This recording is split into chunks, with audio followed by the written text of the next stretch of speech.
I think Joe Biden is right to say that we should all make an effort to do our best to lower the temperature and listen to the other side. But I think when you have a current president whose entire style is to fan division, that's hard while he's on the stage.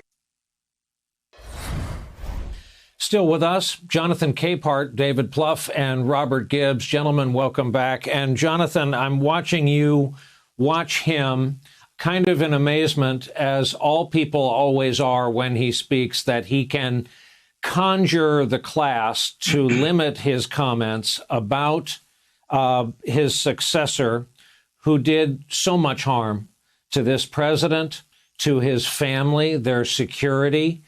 Consensus, one of the great families to ever live under the roof of the White House that we've ever witnessed as a public.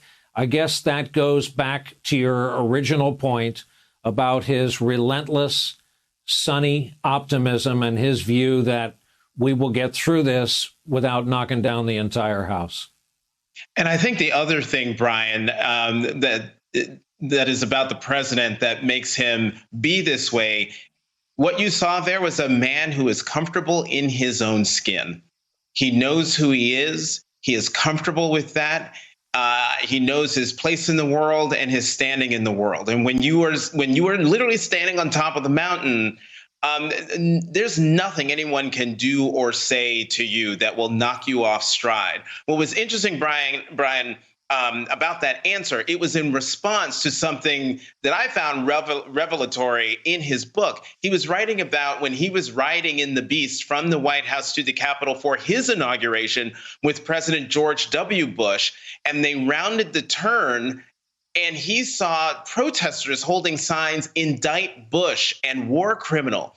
And President Obama wrote that seeing those signs made him angry, and thought that it was that this last-minute demonstration was a graceless way for this man to end his presidency. And so I asked him, well, given what you said about President George W. Bush, are you going to be angry when perhaps the same thing will happen to President Donald Trump? And his immediate answer was, that was 2008.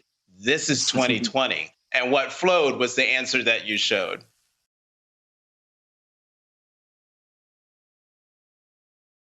Hey there, I'm Chris Hayes from MSNBC. Thanks for watching MSNBC on YouTube. If you want to keep up to date with the videos we're putting out, you can click subscribe just below me, or click over on this list to see lots of other great videos.